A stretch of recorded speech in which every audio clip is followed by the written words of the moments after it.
नमस्कार। UP police constable भर्ती को लेकर एक बहुत बड़ी अपडेट आई है। 3 साल की आयु में छूट। इस खबर ने लाखों लोगों की उम्मीदें फिर से जगा दी हैं। लेकिन सच कहूं तो इसे लेकर कंफ्यूजन भी बहुत ज्यादा है। तो चलिए अगले कुछ मिनटों में फटाफट समझते हैं कि ये नया नियम असल में है क्या और इसका आवेदन पर क्या असर पड़ेगा। तो सबसे पहले बात करते हैं उस बड़ी घोषणा की जिसने सबको चौंका दिया। 3 साल की आयु में छूट। ये एक ऐसा बदलाव है जिसका असर लाखों उम्मीदवारों पर सीधे सीधे पड़ रहा है। ये जो 3 साल की छूट मिली है, ये सभी श्रेणियों के लिए है, चाहे वो जनरल हो, ईडब्ल्यूएस, ओबीसी, एससी या एसटी। ये एक बहुत बड़ी राहत तो है, लेकिन इसने काफी भ्रम भी पैदा कर दिया, खासकर तब जब वेबसाइट पर यह अपडेट तुरंत नहीं दिखा। तो अब सबसे बड़ा सवाल यही उठता है, इस छूट के बाद असल में फॉर्म भर कौन सकता है। चलिए इस पहेली को सुलझाते हैं और पात्रता की नई तारीखों को ठीक से समझते हैं। चलिए अब आते हैं सबसे जरूरी हिस्से पर और देखते हैं कि नई कट ऑफ तारीखें क्या हैं। पुरुष उम्मीदवारों के लिए नई तारीखें ये हैं।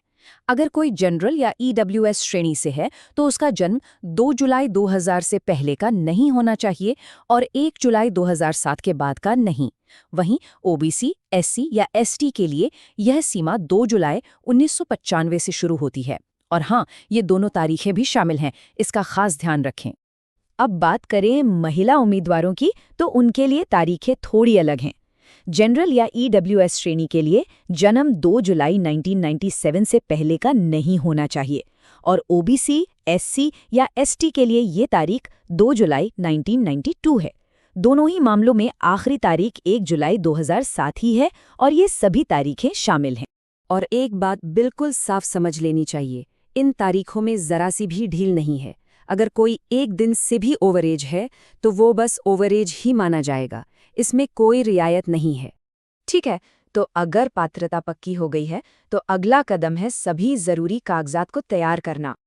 ये है आपकी मास्टर चेकलिस्ट। आवेदन शुरू करने से पहले ये सारे दस्तावेज अपने पास जरूर रख लें। और हाँ, प्रमाण पत्रों की वैधता पर तो बहुत ही खास ध्यान देना है। कोई भी श्रेणी प्रमाण पत्र हो, जैसे ईडब्ल्यूएस या ओबीसी, वो 1 अप्रैल 2023 और आवेदन की अंतिम तिथि यानी 16 जनवरी 2024 के बीच का ही बना होना चाहिए। इससे पहले या बाद का कोई भी प्रमाण पत्र सीधे सीधे अमान्य होगा। ये एक ऐसी गलती है जो बहुत लोग करते हैं। ध्यान रखें, केंद्र सरकार का प्रमाण पत्र यहाँ नहीं चलेगा। सिर्फ और सिर्फ उत्तर प्रदेश सरकार द्वारा जारी किया गया प्रमाण पत्र ही मान्य माना जाएगा। विवाहित महिला उम्मीदवारों के लिए ये जानकारी बेहद जरूरी है। आपका जाति या ईडब्ल्यूएस प्रमाण पत्र पति के पक्ष से नहीं, बल्कि हमेशा पिता के पक्ष से ही बना होना चाहिए। इसमें कोई गलती न हो। तो चलिए, दस्तावेज तो तैयार हो गए। अब देखते हैं कि फॉर्म भरते वक्त क्या-क्या सावधानियां बरतनी है ताकि फॉर्म रद्द न हो जाए। एक बेहतरीन आवेदन के लिए इन 4 आसान कदमों का पालन करें। पहला, साइबर कैफे के भरोसे मत रहिए। फॉर्म या तो खुद भरिए या फिर अपनी निगरानी में भरवाइए। दूसरा, सारी जानकारी, नाम, जन्मतिथि, अंक पहले कागज पर लिख लीजिए। तीसरा, अपनी 10वीं की मार्कशीट को ही सब कुछ मानिए, सारी जानकारी उसी से मिलनी चाहिए। और चौथा, फाइनल सबमिट करने से पहले हर एक एंट्री को दोबारा जरूर जांचें। ये सबसे आम गलतियों में से एक है।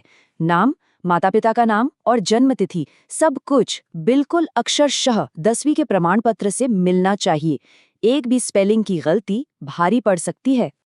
अब आती है बात वरीयता क्रम यानी प्रेफरेंस ऑर्डर की। इसे हल्के में बिल्कुल मत लीजिएगा। मनचाही पोस्ट इसी पर निर्भर करती है और एक बार जो चुन लिया वो बदलेगा नहीं। हाँ, ये बात सही है कि पीएससी यानी प्रोविंशियल आर्म्ड कंस्टेबुलरी में ज्यादा पद हैं, लेकिन अक्सर सिविल पुलिस को एक बेहतर पोस्ट माना जाता है। इसलिए ये एक अनुशंसित क्रम है जिस पर विचार किया जा सकता है। तो संक्षेप में कहें तो चलिए सबसे जरूरी बातों पर एक आखिरी बार नजर डाल लेते हैं। तो ये 3 बड़ी गलतियां हैं जिनसे बचना है। केंद्र सरकार का या पुराना प्रमाण पत्र इस्तेमाल करना, 10वीं के प्रमाण पत्र से जानकारी का मेल ना खाना और पदों की संख्या देखकर गलत वरीयता चुनना। इनसे बचकर एक सफल आवेदन की ओर बढ़ा जा सकता है। याद रखिए, आवेदन भरना तो बस पहला कदम है, असली चुनौती तो अब शुरू होगी। रास्ता साफ हो गया है, लेकिन क्या परीक्षा के लिए तैयारी पूरी है? ये मौका बहुत बड़ा है और तैयारी में कोई कमी नहीं रहनी चाहिए।